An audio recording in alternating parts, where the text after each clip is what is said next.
In this video, we'll take a look at pixel-based image differencing change detection techniques in ArcGIS using the Yosemite rimfire as an example. The Yosemite rimfire started on August 17, 2013 and wasn't fully contained until late October of that year. It burned over 250,000 acres in the Sierra Nevada mountain ranges in California. Landsat satellite imagery with its 30-meter resolution and multispectral capabilities is an excellent data source for change detection. The USGS Globalization Viewer, or GLOVIS, makes it easy to browse through Landsat scenes.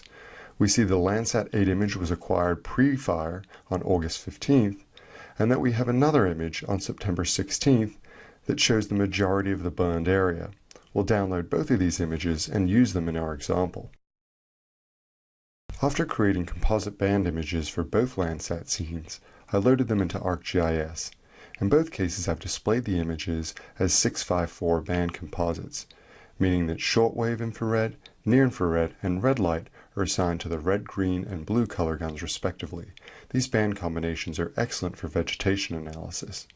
Using our image analysis tools and the swipe capability, we can swipe away the August 15th scene and clearly see the effects of the fire.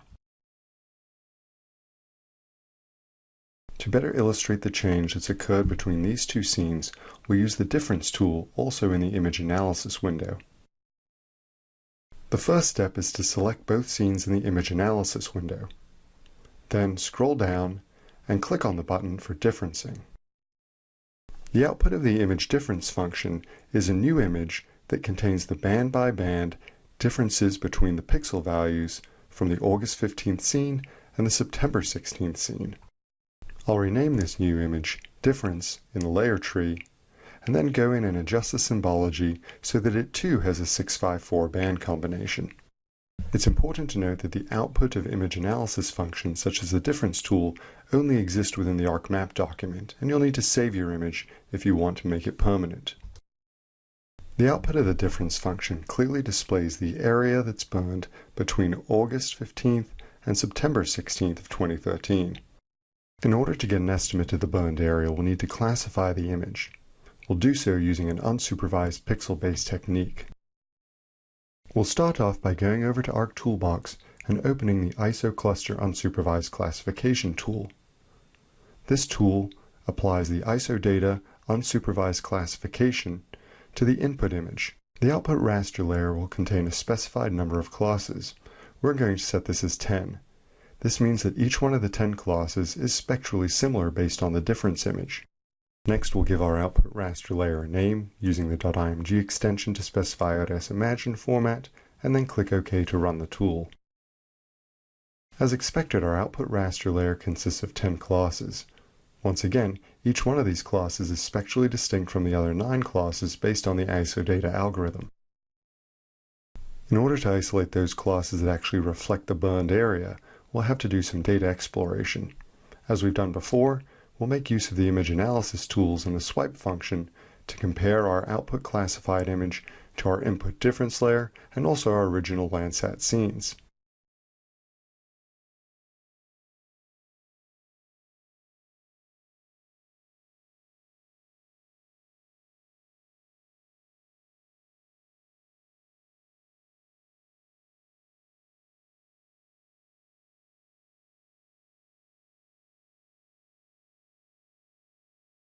It appears that most of the change is contained within the first two classes, classes 1 and 2.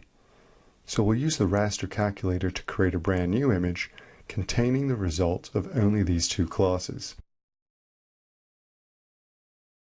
The expression we'll enter into the raster calculator says if the ISO data classification is equal to 1, or if the ISO data classification is equal to 2, produce a new raster image.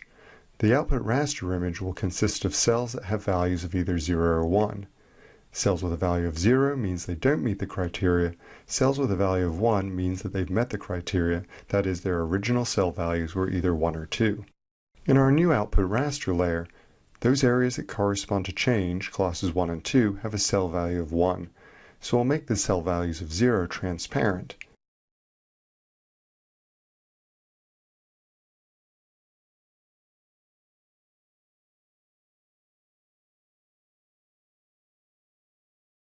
Using our swipe tools, we see that we've done a fairly decent job of capturing change through the combination of image differencing and unsupervised classification.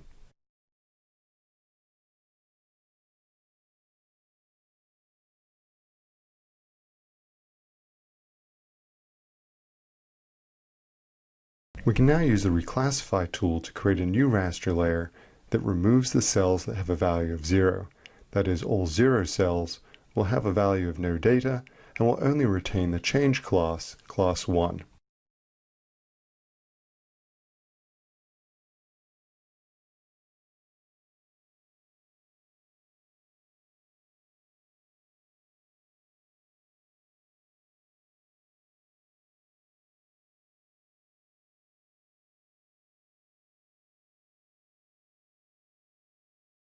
Converting the output of the Reclassify tool into polygon format will allow us to do two things. First of all, we could manually edit the polygon layer to deal with errors and inconsistencies. Second, it will allow us to more easily compute the actual area of change so that we can quantify the effect of the Yosemite rimfire.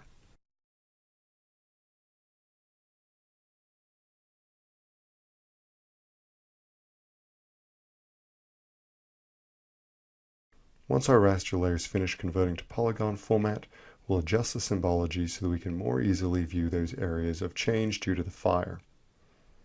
Because this particular feature class is stored within a geodatabase, we can go into the attribute table and use the shape area field to get an estimate of the area that has burned. In this video, we showed an example of a simple and straightforward approach to change detection using image differencing and unsupervised classification.